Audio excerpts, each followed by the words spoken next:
Welcome in. It's the Bite Me podcast. And contrary to the pre-show discussion, this is not about the Houston Texans and CJ Stroud. This is about fishing and outdoors and conservation and all that fun stuff that we do outside. And I appreciate you guys joining us every single week. Going to be a fun show. This is one of those, I like these, empty the inbox. Sometimes you get some little short questions from listeners or messages on Facebook or Twitter or Instagram or wherever. And by the way, you can hit me up anytime. I check them every day if you have any of these, but it's not long enough to be like a full-fledged topic, like something we can dig in deep on, but just sort of little scatter shooting, if you will. So we're going to do a little emptying of the inbox. We're going to talk about some of the styles and lures of out there that people are using right now, expanding your fishing horizons and a lot more. But let's get right to it. As soon as remind you guys to subscribe to the podcast wherever you get your podcasts, especially Podbean, so you can listen to them all ever done. I got the 7-year anniversary notice just this week. I don't know if Scott, you did or not, but it said you've been doing the podcast for 7 years with Captain Scott Null, and of course many years with Captain Dean and Captain Caleb. Everybody is here and present and accounted for, and join the Facebook group page. Got some big things coming down the pike on the Facebook group page as well. But let's get right to it. First of all, how's the week been? I wasn't on the water last week. I had some prior commitments. Caleb, you look like you're rubbing your beard. You're ready to jump on in with something profound to say. I was disappointed that I didn't get to fish last weekend. What's happening? How was it, and what'd you learn? I did fish the other day, and the water was pretty, and the fish were out there, and it was a good time. But I'm grinning because our week was eventful, and it has nothing to do with fishing. So I don't know if I'm allowed to talk about it or not. So go right ahead, man. That's what we do. We're just amongst our friends here. Hey, let me run this scenario past you, okay? Okay. You're a manager on a baseball team. Oh, here we go. I like these. Go ahead. You're the manager on the baseball team. You're in bracket play. Mm-hmm. It's about the last 10 minutes of the quarterfinals. You're down 5-0. You can't get a run across the plate. The other team's pitching is doing their job. And so you look around like, what do I do? What do I do? Well, kiss my butt if that kid in right field doesn't have a piece of gum in his mouth. I'm going to report it to the officials. They're going to forfeit that team. Oh, you're not that guy. You're not that guy. I was the guy that had the goofball with some gum in his mouth. Oh, okay. In the right field. Okay. And then you want to know what? They were upset because I spoke to them in a way that made them feel threatened. Well, that's believable. I mean, I get it back. I should have been more sportsmanlike. Like, all right, kids, well, we kicked their ass, but we had some gum. So y'all pack y'all's bags, go shake their hands, and we're going to get on out of here. I think that's what they wanted out of me. That ain't what they got, though. And how did it end up? We packed our bags and got on out of there. You can't chew gum in baseball? A lot of these facilities have turf, and they don't want the kids spitting gum on the turf, which completely makes sense. So you tell them to spit it out. You don't forfeit a game. Issue a warning, do something. Dang. But yeah, that was our weekend. Man, the kids had Cade pitch one of the better games that he's ever pitched, and we had a lot of fun until we didn't. But it's not about winning; it's about growth and cultivating a human being out of these children, right? I sense a slight bit of sarcasm there, but it's true. I prefer to cultivate children while winning. This is true too. It's a lot easier to cultivate when you're advancing. That's it. All right. Scott, catch me up, man. I missed a week. What's been going on? What you doing? High water. High water. And it ain't going down. I'm guessing that global warming's taking over and we've got rising seawaters. That's the only thing I can figure. Because this shit ain't going away. The flat Earth is tilted just a little bit toward us. Yeah, we're on the bottom of the tilt. It's got something to do with the comet. I don't know. But something to do with the comet. Trees. I mean, the trout fishing's good. Red fishing's good if you like fishing the deeper water, but the shallow water stuff I like to do is kind of tough. And the winds were up a little bit too much to get on the beachfront, so I had to shut down a couple of those trips. So what you're saying is I didn't miss a lot. Yeah, I mean, in my world it wasn't much, but I mean, Dean always likes that high water, so I'm sure he had a good week. Dean's high water has different consequences than our high water does. This is true Big too. Difference. Yeah, came in higher today than it has been. Now explain high. So Define actually, high. Oh, well, the flats that we normally fish on that have 1 foot to 18 inches of water have 24 to 36 inches of water on them. Dang. I mean, it is the flats that you normally are concerned with drifting on. You can run with impunity. You can run anywhere. All the sandbars and things that are normally at the surface or poking up are 1 foot underwater. Run And smooth it does over an give, engine block. it gives the fish right over it. a lot of real estate to spread out. They're spread thin. So, so there's no schooling fish. You can't see wakes. You can't see swirls. You can't see. That's just a lot of blind casting. But I mean, they're still dispersed over the flats of Redfish Bay. So, but last week we were talking about how they started to move around. You could, and the water temperature is back up to like 81 degrees. Is that right? So the one thing, I mean, we've had a better fluctuation in tide instead of just a flatliner. It is fluctuating throughout the day. So, but the low tide is still ludicrous high tide. And the high tide is, I don't know if there's a term for it, but it's above ludicrous tide. He's thrown out ludicrous and impunity. Ludicrous. You got your word of the day. You got your last 2 days in. I'm trying to keep up with the Joneses over here. You guys with your high school education. He's got that calendar right on his desk. He's going to say a word that doesn't mean anything associated with anything we're talking about here pretty soon. I'm impressed. Today was actually tougher, though. We had big, nasty blow-ups, just vicious blow-ups that didn't get hooked. We missed more than we caught. But, you know, even if those don't get hooked up, they're amazing fun to watch. But we prefer to get them hooked and fight them for a little bit of the time. The bite has been tapering off for the last 3 days, though. Yeah, and maybe it's the. But the influx of speckled trout that happened about a week ago, where there was some really nice trout mixed in with those reds. I guess because the water temperature has come up, those trout are gone. I mean, the only trout we're catching mixed in on the shallowest flats with the reds are, 12 inchers. They're all tiny. So keep waiting on that cold front. I mean, here it is, late October, 82-degree water temperature, 90+ degrees. I mean, it's like summertime out there. Man, 82 and 81. One of these days, we're going to do a show where the topic is climate change and all hell is going to break loose on every front. Mine's showing right now 84.2. Yeah. Dang. Climate change on a flat earth is rough, man. That's how I'm going to get into it. That's how I'm going to get into it. I was just checking I'm at low tide right now, and it's supposed to be 0.49, and it's at 1.39. Jeez.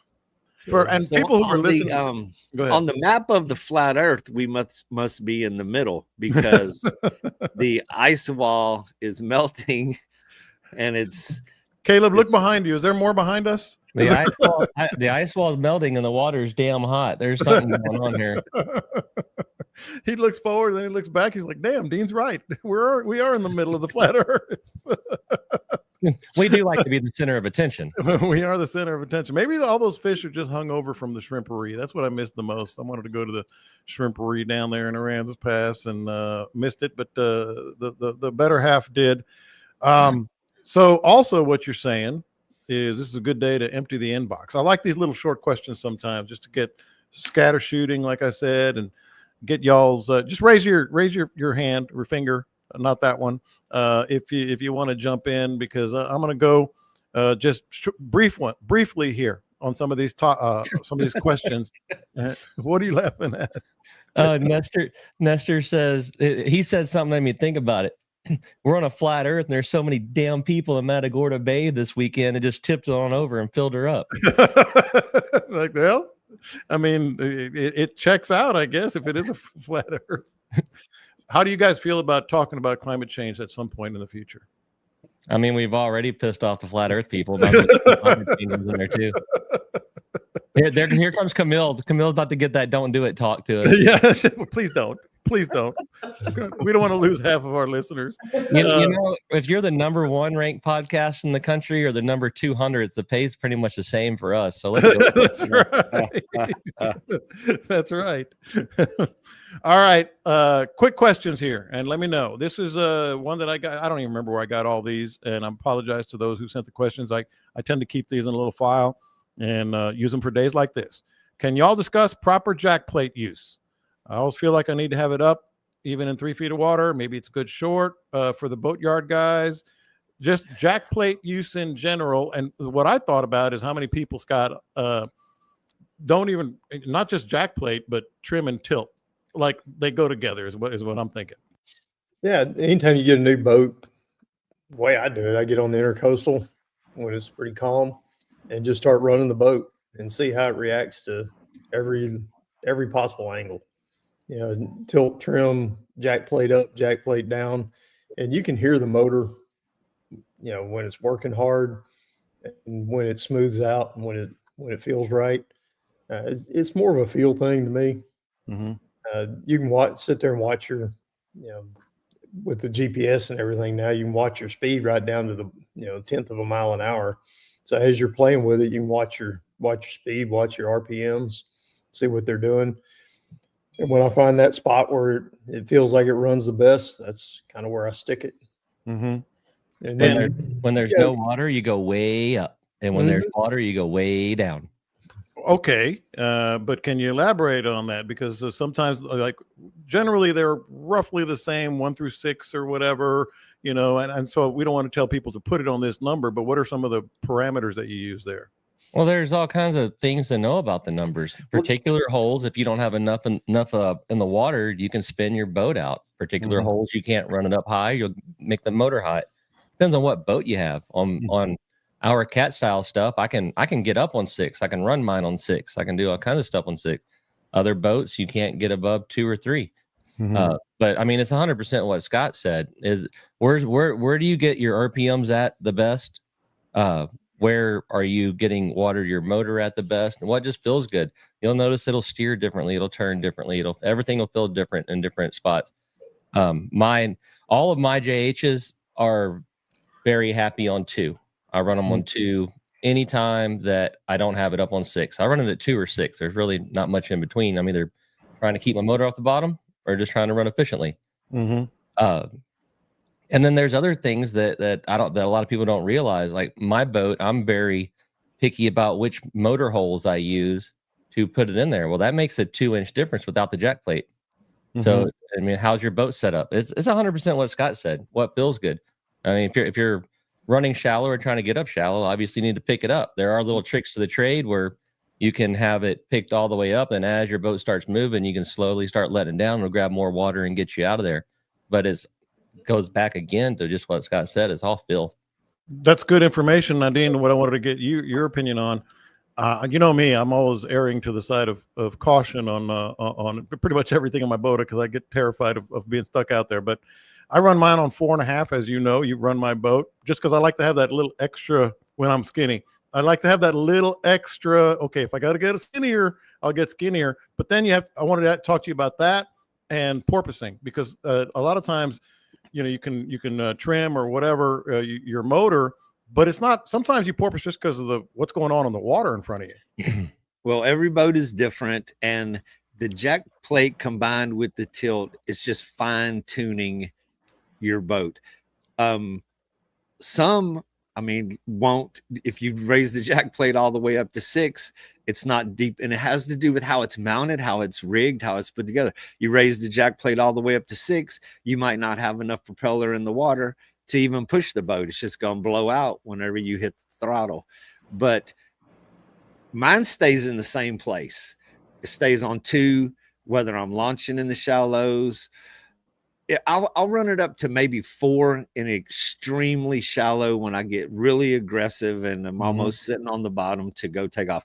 But what you do is, and when your boat was new, when you first got your boat, when I ran it, I mean, the first time you raise it up, you lower it down, and you feel the boat come loose from the water. Also on mine, whenever it's down and you're in launch mode, as you have maximum torque, you'll notice that the wheel is harder to turn. And as you raise it up and you tilt it, your wheel just comes loose. It starts to turn a lot easier, and you can feel all that tension coming off of the wheel. And then, you can raise it up until you feel the boat start to porpoise, and then you go back down a notch or 2 to flatten that boat out. And then what it does is it lets you run at maximum efficiency. It lets you put less drag on the hull to where your boat is just skimming across the surface without porpoising and without digging in. Case in point is me having to go from a JH to a Simmons between my boat and Daniel's boat. When Daniel's boat was brand new, it took me 2 or 3 days to figure out where it felt good on the jack plate and the trim and all that. That boat scared the hell out of me the first day I drove it. It was squirrely. The back end slid around at 60, 65. Man, I don't like this. But then whenever I trimmed the motor all the way out to like 60 or 70 or something ludicrous, it locked the back end in. And all of a sudden, this boat is just the epitome of control. Where on my JH, 25 or 30 is where you trim it at.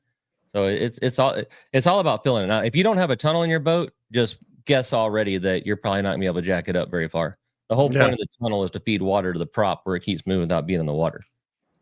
Yeah, when I was like my Sabine, I can play with it a little bit and I can have it jacked to, most of the time it runs about halfway up.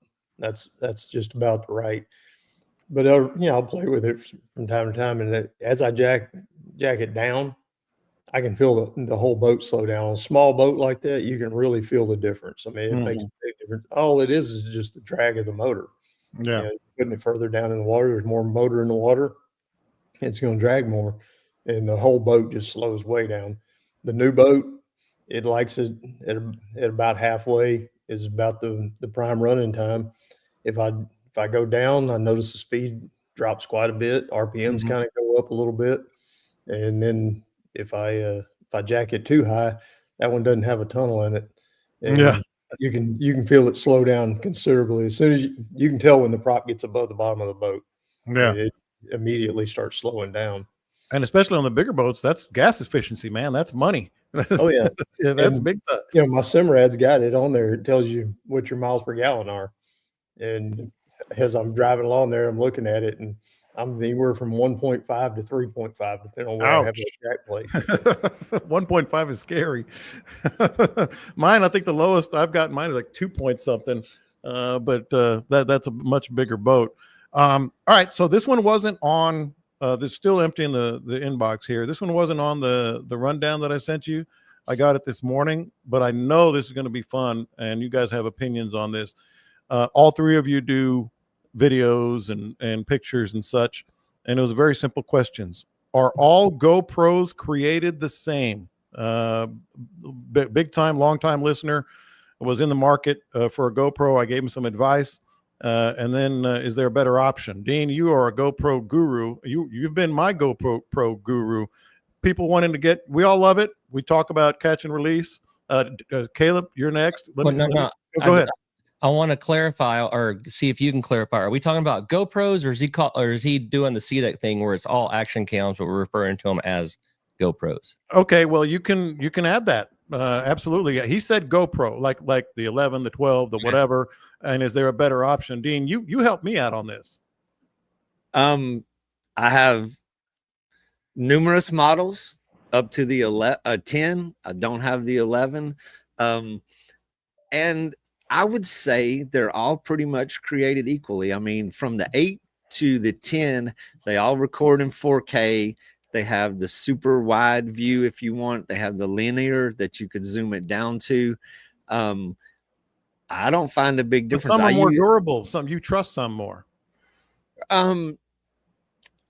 I find they're about equal. I mean, the GoPros do have glitches. I mean, they're not 100%. I do have a few complaints about mine. They'll lock up occasionally where you have to pull the battery out to completely restart it.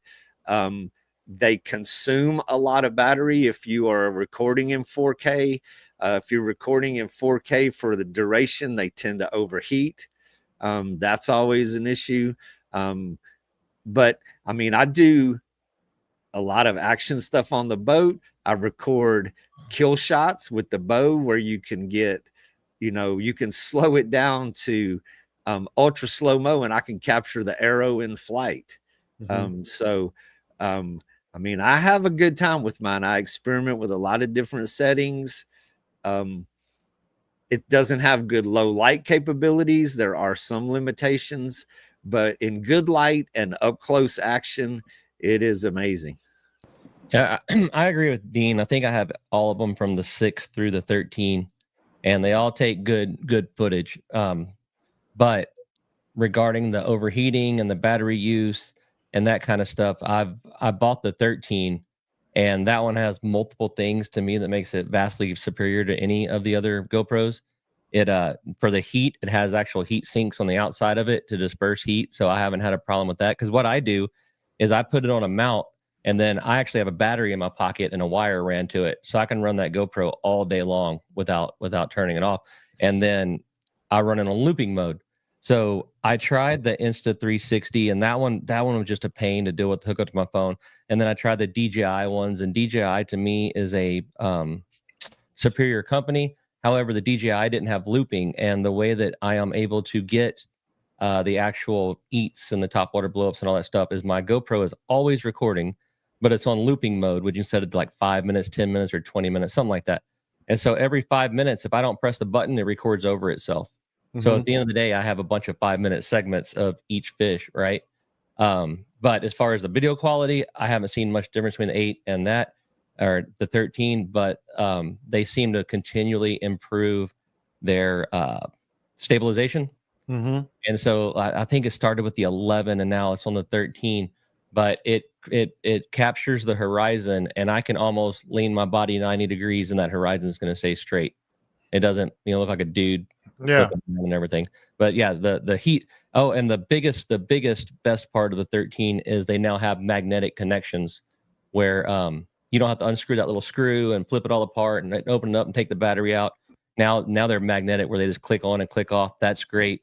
And then there's one other feature on the 13 that I thought was awesome. Oh, no, it wasn't.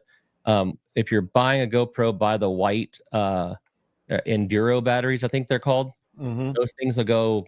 I mean, if I'm recording at 4K, I'll run through about 1 hour, where the other ones are like 30 minutes. They cost a little bit more money, but they're worth it. And what was the other thing you were talking about?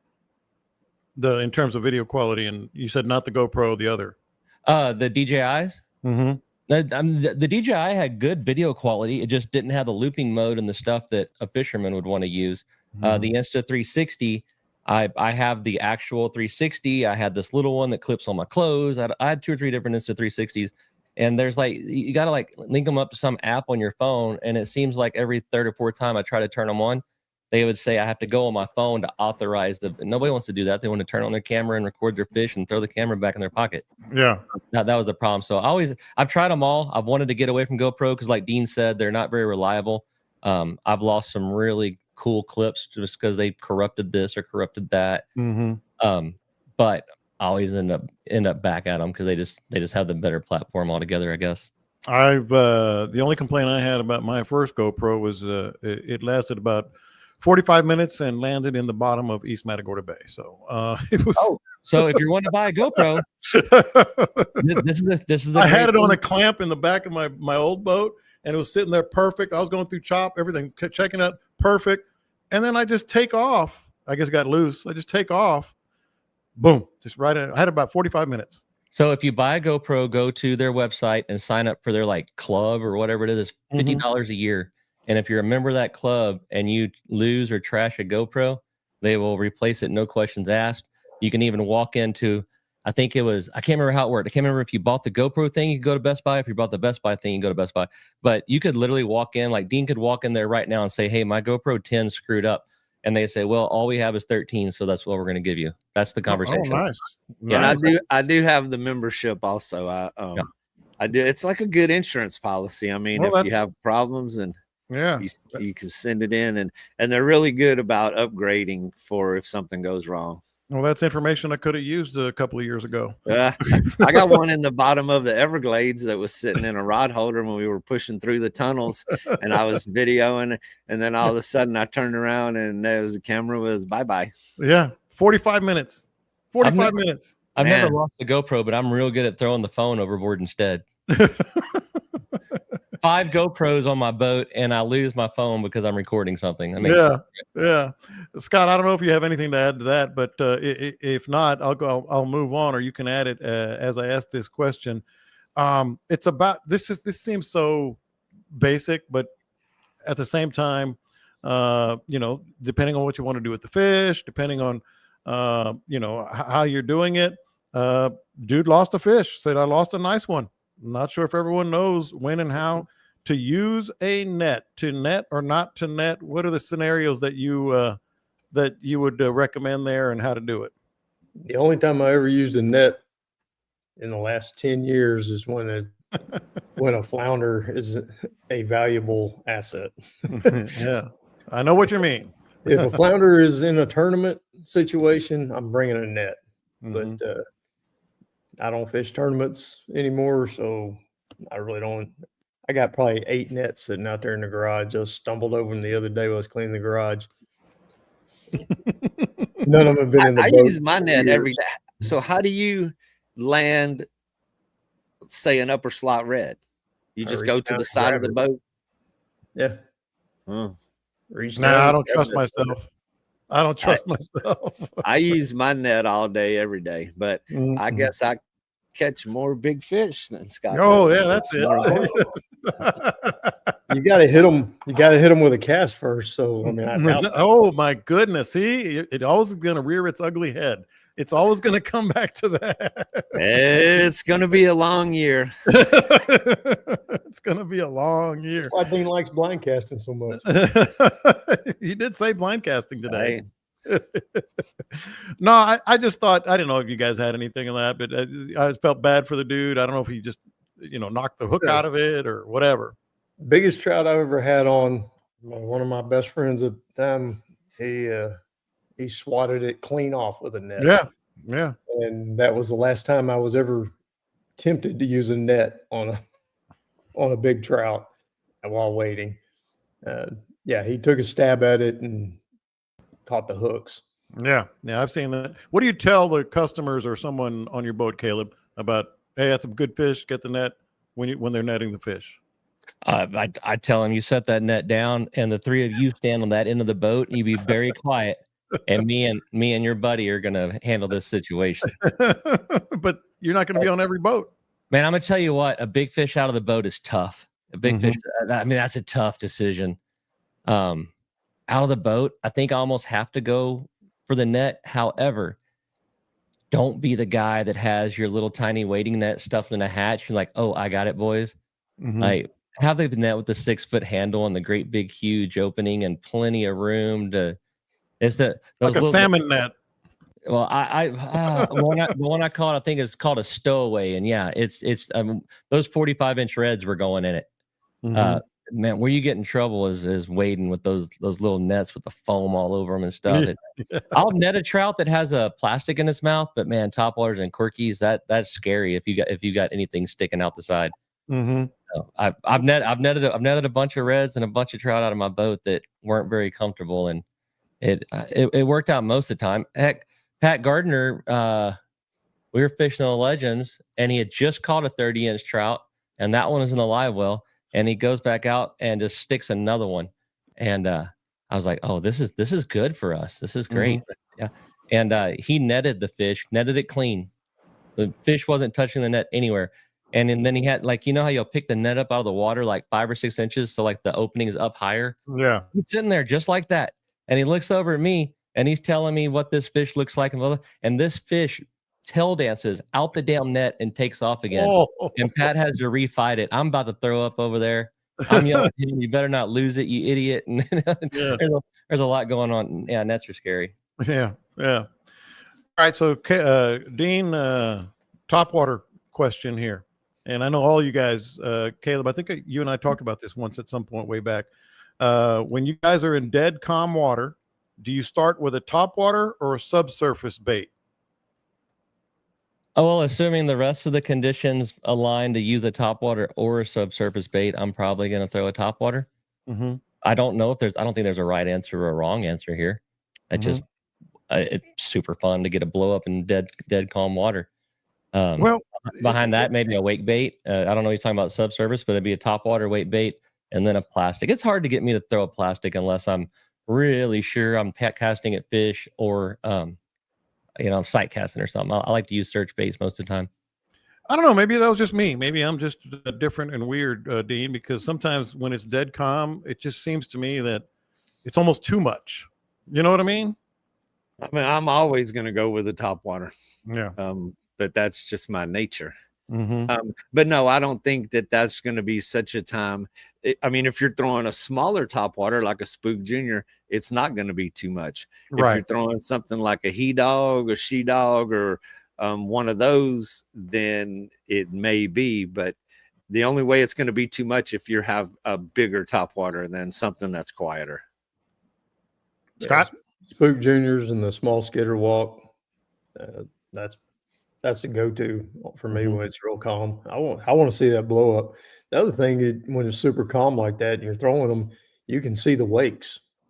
Yes. The fish will wake up on it and then turn off. And if they do that several times, then switch over to a soft plastic. Yeah. Kind of gives you a clue. You got fish in the area, they're just not going to commit to the topwater, so switch it up. But you can see their whole shoulders sometimes. Yeah, I'll throw that. At you. Another one that's good for dead calm is that little PT7. I was just going to say that the PT7 is kind of quiet. My go-to. Yeah, it doesn't have the big heavy rattles in it. It has rattles, but you can't hardly hear them. Mm-hmm. And, you can throw it right into the grass and bring it out of the grass on those calm days, and they'll smoke it. Yeah, I was just going to say that I need to pick some up this weekend from you, Dean, just a couple, because I'm running low. I love those PT7s in calm water. All right, one more empty in the inbox here.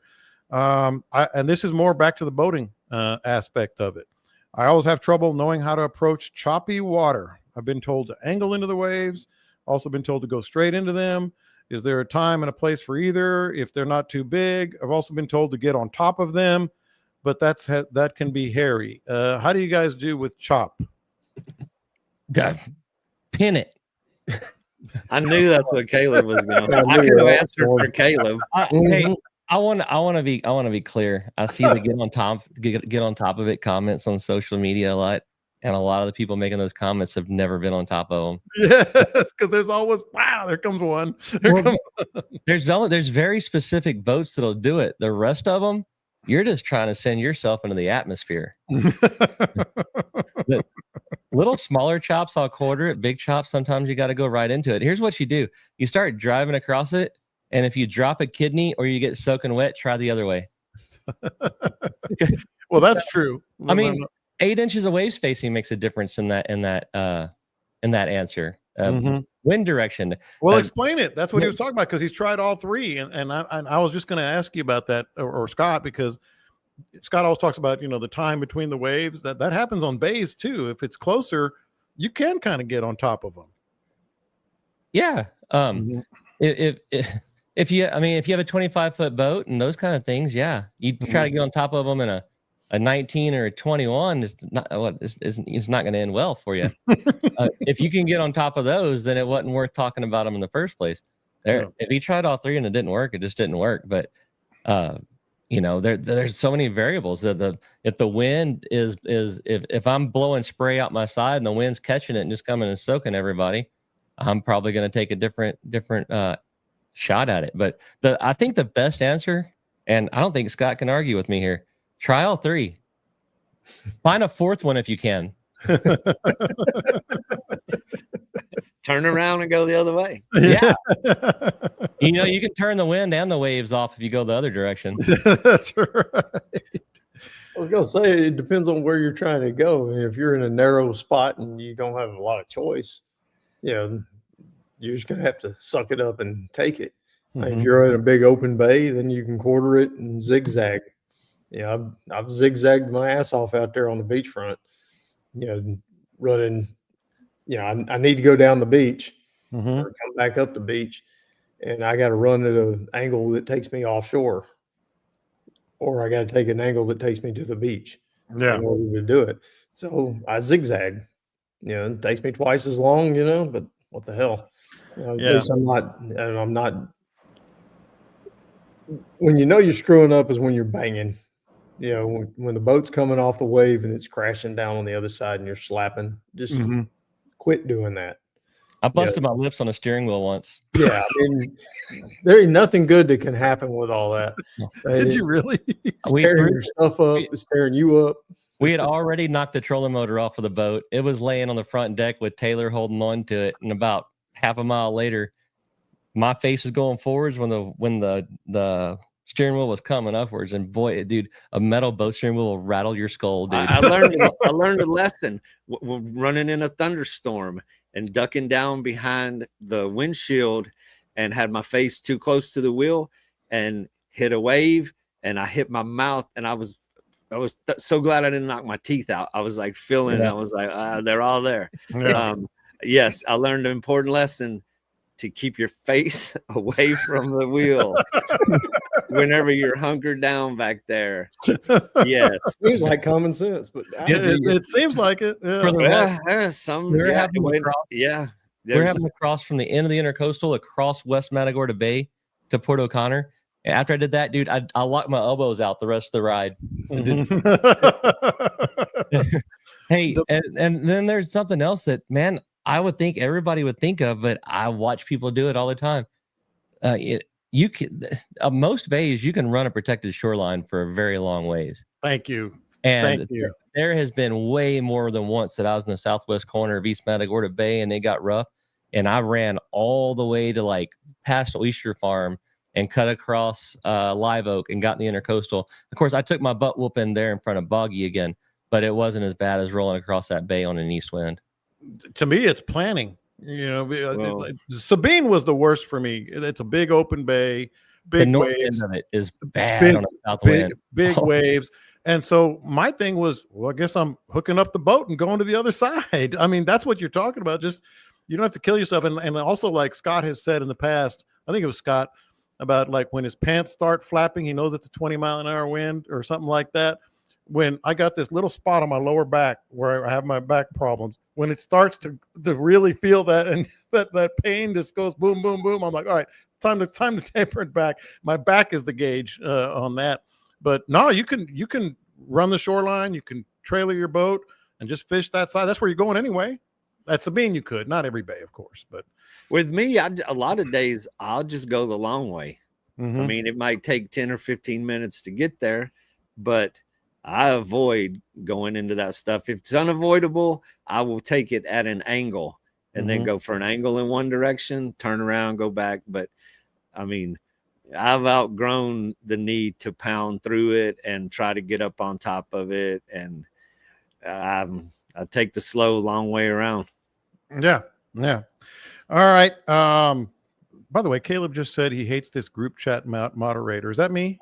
No, the little AI chick. Oh, I said they were asking about GoPro mounts. I said I prefer the new ones that hang on your neck. Nope, can't post. Nope.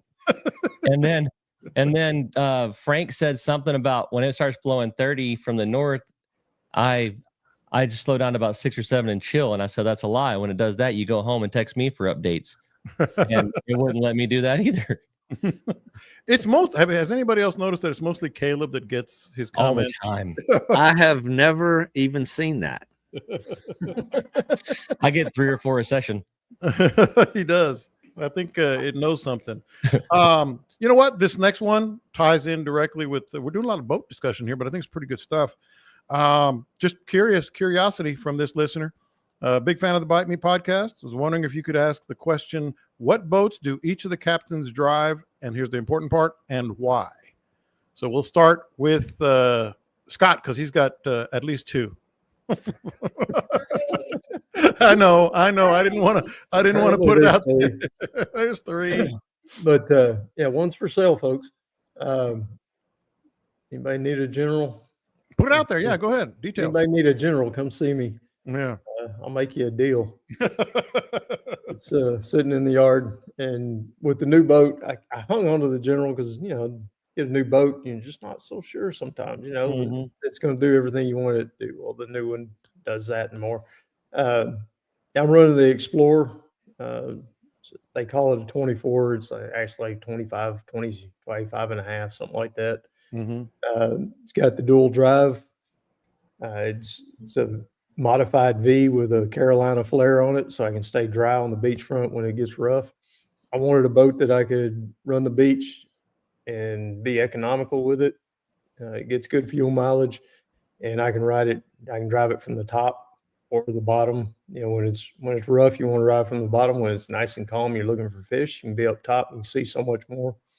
It's just a good all-around boat. It's got decent sized sides on it, not so high that I can't reach over to land a tarpon out of, but high enough that you can lock your legs into it when you're fighting one. It's been a really good all-around boat for me. This winter, I'm planning on doing some state water snapper stuff. I'll put that out whenever I get rigged up and ready to roll on it. The second boat's a Sabine Poland skiff. I've been running Poland skiffs, as Dean calls them, weenie boats, for about 25 years now. I've had a lot of different ones. The Sabine, I've got the aluminum Sabine, and love that thing because I can beat the hell out of it. I can run it over oysters. I don't care where I go poling. And Caleb's been with me in some of the backwaters where I slip into. It's no wider than the boat and covered in little pockets of oysters. And I get back in there, and if I scrape an oyster, it doesn't kill me like a $90,000 Poland skiff, vacuum infused carbon fiber, all that good stuff. There's a lot of places honestly I wouldn't go if I had one of those boats, but I have no problem going in this one, and it'll pole in about 4 inches. Yeah, and so it's an easy boat. I've got it with a tiller steer, so I don't have a whole lot of extras on it. It's a very plain, simple boat. That's one I'll be in tomorrow. Yeah. I find that oysters also don't bother a $130,000 fiberglass boat, in my opinion, either. Yes, they do. Yes, they do. It just sounds worse than it is. Oysters don't care. Yeah, it does sound different. But see that the what you're driving in expensive. Yeah, the what you're driving in the Y, that was perfect, Scott, because now people know if you do something similar, and you've always said that, know what you're going to be doing when you're purchasing a boat. But Caleb, what and why? I'm the same way. My boat is very specific to what I do. I have a 21-foot JH Outlaw. I've got about a 4-foot mid tower on it that I drive from. I have anywhere from a 3 to a 6-foot tower on the front of it. I run the McKinney prop with as many horses as I can fit on the back of it for low water get ups and all that kind of good stuff. The reason I run the 21 is it's easier to push off of sandbars. The 23 was great. The 25 was maybe even greater, but man, they were hard to push off of sandbars. The 21 just slides right off of them. And like Scott said, know what you're doing. If I wanted an everyday, I'm going to just go do all kinds of different stuff boat, I'd be running a 25 because I revert back to the rough water discussion. You can get on top of them. You can, do this and that. But yeah, my boat is set up completely around red fishing. And water depths don't really count because when it's smooth, I'm in deep water, but it's made for marshes. And, the 21, is it good to cross the bay in? Well, you can. It's not as fun as the other one, but if it's blowing like that, I'm not crossing the bay anyway. I'm gonna go somewhere else.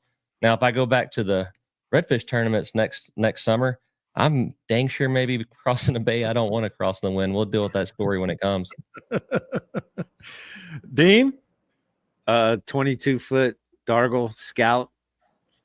And the reason, I live in ultra shallow water, miles and miles of vast endless flats. I want to run shallow. I want to float shallow.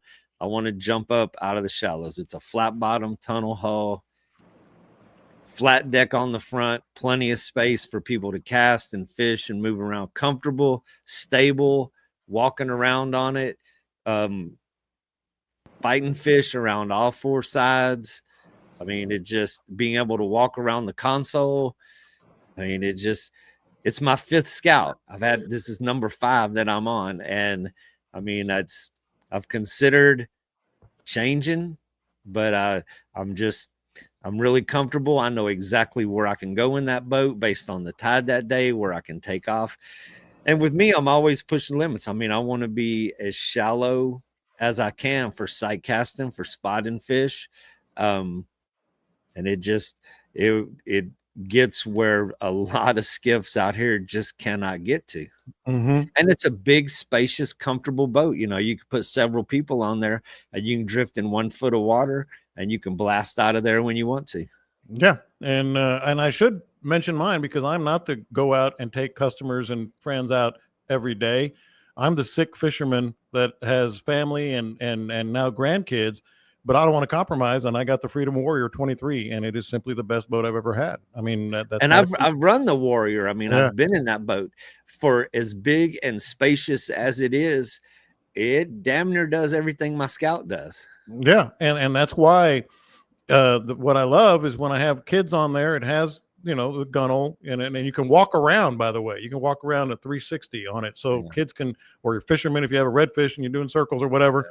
And then it has 7 foot, I believe, 6.5, 7 foot front deck, which is 2 or 3, you know, you're there. I'm there with my sons. We can go, all 3 of us have fished off the front of the boat. So for what it's worth, me being me, who I fish all the time, but I also like to have that comfort level. And I'm going to run around in yours some more, but that just might be my next boat. Yeah, you know where the keys are. Just be sure to spray all the bird poop off. Hey, John, why don't you go read Nestor JH's comment, 3rd from the bottom over there? Read it out loud. Any boat is good as long as it wasn't stolen from kindergarten kids. So that's about 2 years old, at least 2, maybe 2.5, 3 years old. That's an OG comment, right? The OG comment about the OG. I bet the children haven't forgotten. And that memory popped up on my Facebook page not long ago. So it was about this time, either 2-3 years ago, whenever it was. So it's worth mentioning that story again and defending my name, my good name, or name anyway. So my wife, school director, but the kindergarten kids had a John boat, 14-foot John boat. It's at least 3 years because I was in Matagorda when I had it, because I would run around some of those little small inlets and stuff in it. So it's at least 3 years ago. She had a 14-foot John boat, had some holes drilled in the bottom because the kids were playing and all that stuff. And I asked her one day what she was going to do with it, because they were redoing the playground. And she goes, "Oh, I don't know." I said, "Well, I'll take it." And so I filled the holes, put a little, I want to say it was 15, maybe not even that much horsepower Tohatsu on the back of it. And I was having the time of my life, just puttering around all those little channels. And the kids were crying. And legend has it they just drew a rectangle on the ground and made a pretend boat. They pretend, but see, it's about the imagination. I was helping them is what I was doing with that. No, the reality is she really didn't want it there anymore. So I took that John boat, got it registered, put a little 15 horsepower on the back of it. Let's go. So, whenever you get in the morning, could you hear children's little cries, little children's laughter like ghosts? Yes. An evil laugh. I'll have to post a picture of that sucker. But no, it was all on the up and up unless you listen to the Bite Me podcast. So, all right, we got a couple all the kids at the windows with their windows watching it leave. Not our boat. Not, I love that boat. They went on adventures, man. She used to tell stories. Yeah. Yeah, they went that morning. They got up and their field trip to the zoo got canceled because the government's closed. And they're like, "Well, at least we can go play pirates on our boat." And the boat got stolen. Yeah, she would ask them, "Where are you taking the boat?" "Oh, we're going to China. We're pirates. We're doing this." John said, "The hell you are! It's going to Matagorda." John said, "Well, I'm a Somalian." I'm the captain now. I am the captain now. Golly, I thought I was going to defend my good name. It didn't sound like that went quite as well as it did in my head. You should practice that story again. This is exactly what AI is for, folks who are listening. Oh God, it's going to get worse. That was not as prevalent 3 years ago. I am the captain. John Boat. And you can make AI video now. We're getting bored with your lazy grok memes. We want to see full videos of John stealing children's stuff. Markov wants to know which saltier, the bay or the children's tears.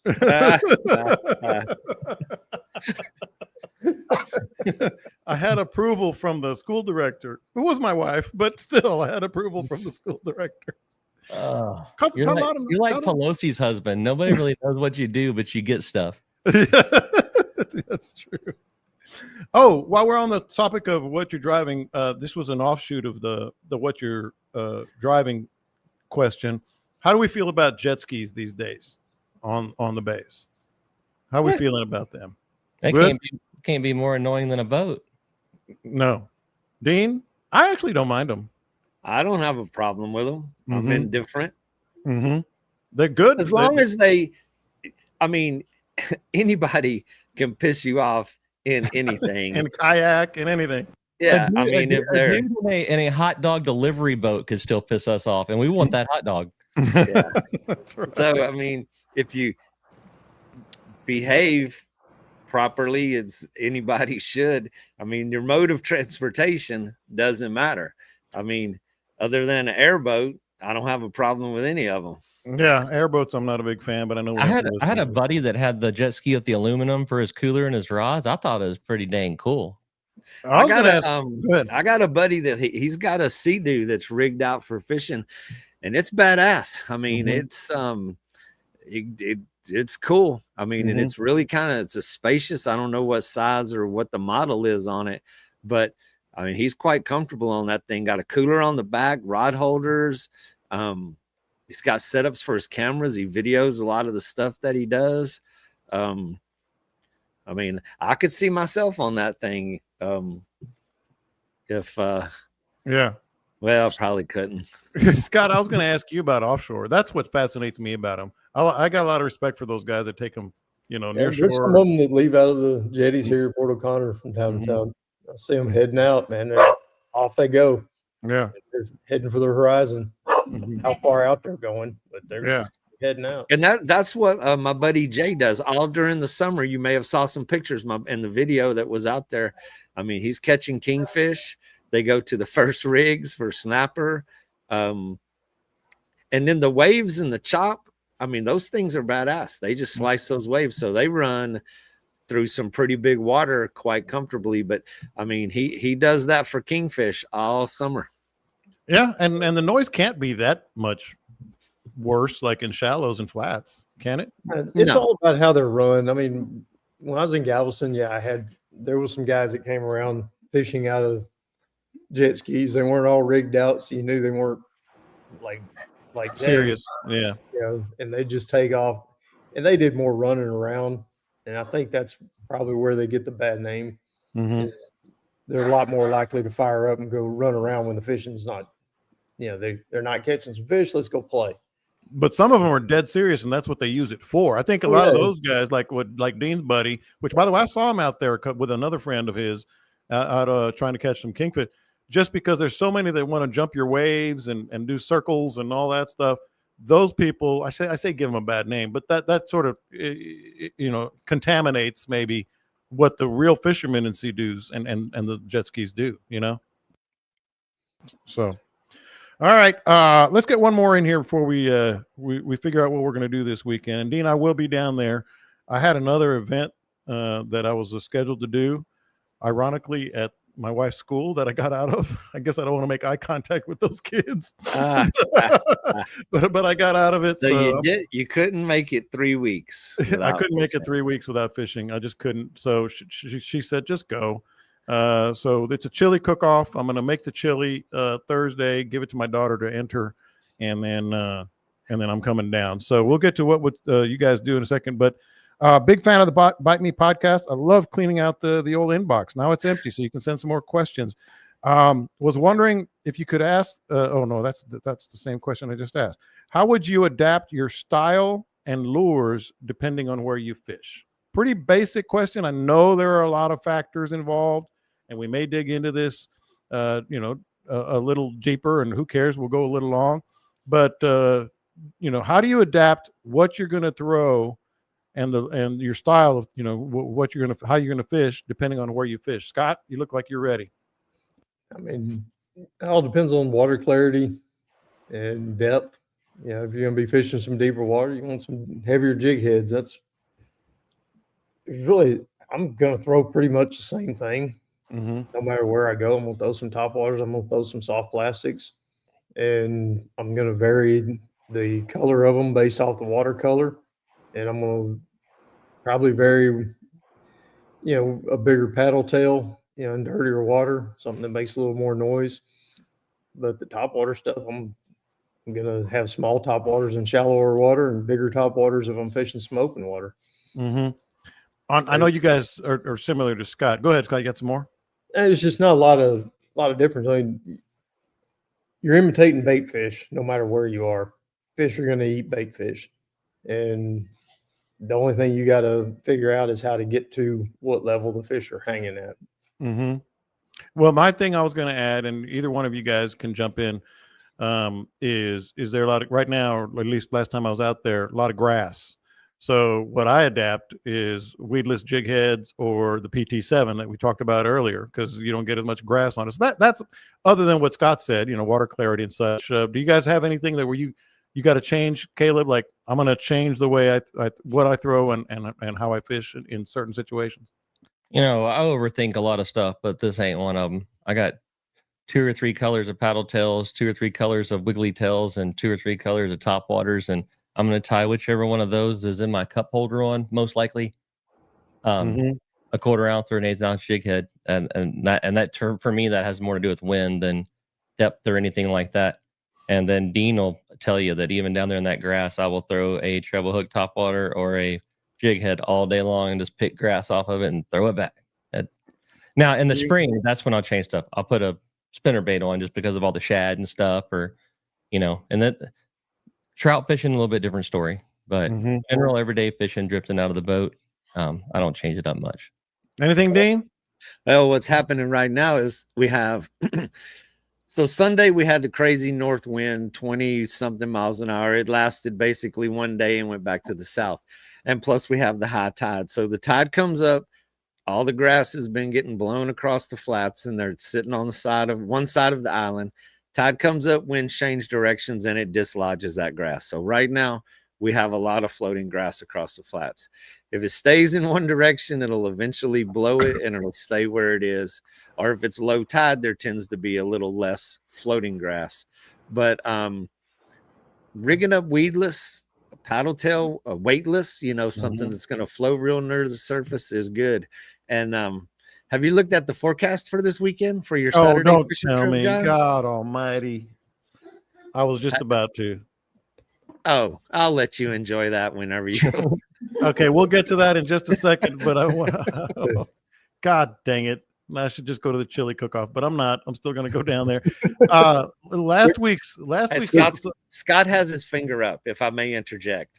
Oh, okay. I was about to share this screen with you guys because so I couldn't see him. Go ahead, guys. Go ahead, Scott. Quick story on the lures. When I was doing my book on kayak fishing, I went up to Canada, and we're fishing way, way north in super clear water. And they're telling me, we're going to go walleye fishing and catching northern pike. And they had all these special lures. You got to have one of these. You got to have one of these. In order to catch walleye, you got to catch. And, of course, we had all those lures with us. But I brought some little DOA paddle tails with me. And I had those and a couple of my little top waters just for fun. And just the same thing I throw on the bay here. Nobody's catching anything. We're not doing real well. And I said, what the hell? I put a little 16th ounce jig head on a paddle tail and started whacking them. I mean, absolutely whacking them. And everybody's paddling over and grabbing one from me. And then I was throwing the top water, same little top water I use on redfish, and catching northern pike on it. It's not about where you're fishing; it's about how you're fishing. Yeah, how you wiggle your worm, as Dean likes to say. So last week's episode was really popular. Got a lot of good feedback on that. And Kevin, one of our listeners, said it made him go into, I guess, his garage or somewhere and dig out this little box that I'm showing you guys here on the YouTube stream of all the touts that he still has left. That's his last box of touts. I said, man, I'd love to throw some of those again. I may have some somewhere. I'm sure you guys do, but I wanted to share that because I thought that was pretty cool. All right, so what would Scott do? What would Caleb do? What would Dean do? I don't even want to look, Dean. I'm going to start with you. I don't even want to look. What are you going to do this weekend? How bad is it going to be for me? I want you to look.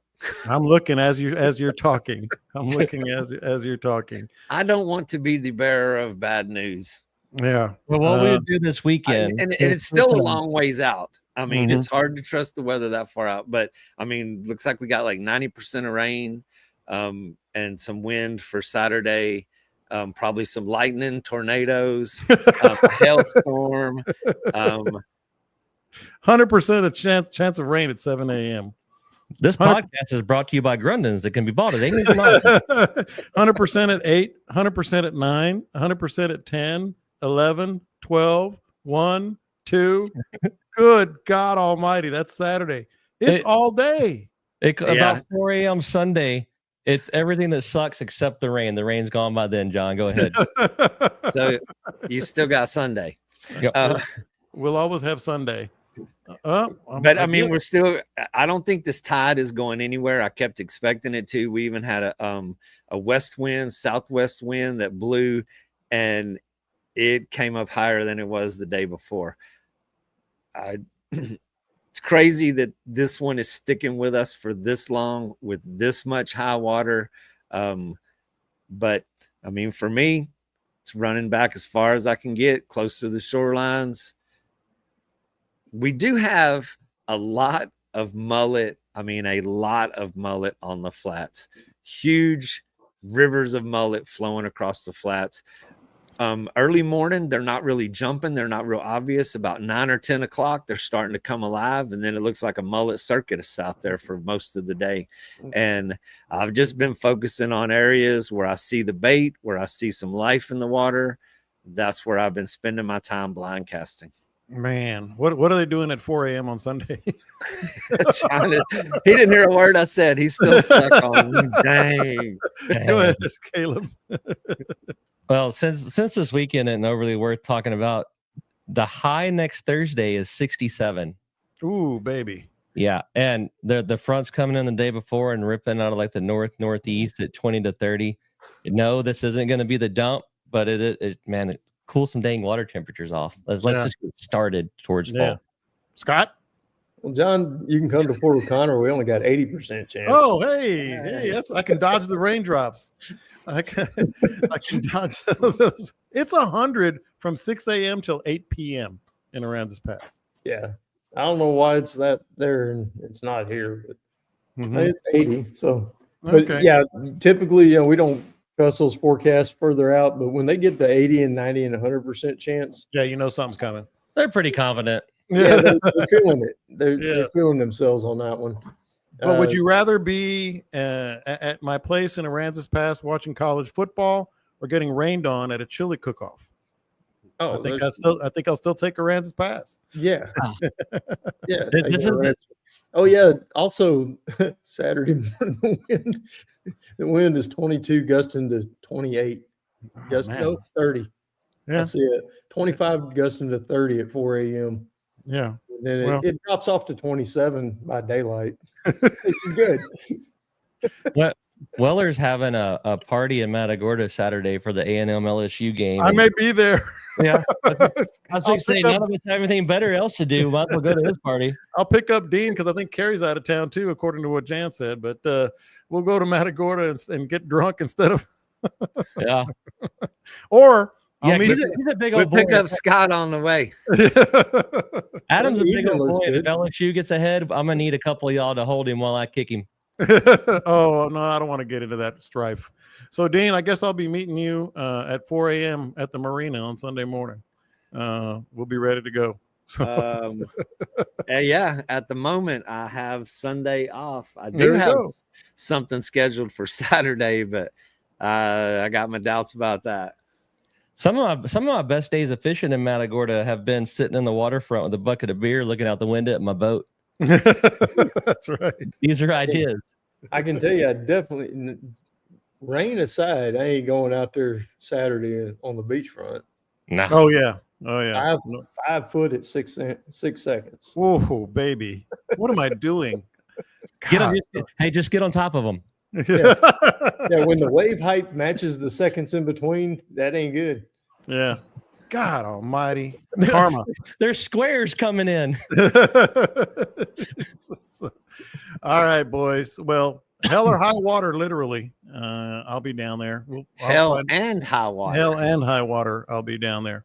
So, but I'll go next week too. Hopefully, after that front, it'll be real nice. But I'm just going to probably drink beer and watch football and wonder how the wet chili cook-off is going back in Houston. But all right, so you guys really appreciate it. She's going to be so mad. She's going to be so mad. Did you fish? No, not at all. All right. You guys, appreciate you joining us. Don't forget to subscribe to the podcast wherever you get your podcasts. And be sure to join the Facebook group page. The inbox is now officially empty, so send your questions to me or any of the guys, and we'll get to them. Got some more topics in the bag for next week as well. You guys have a great week, great weekend. Catch them up. We'll talk to you next time. I bet John was blasting Danger Zone while he was taking them kids' boat. I was.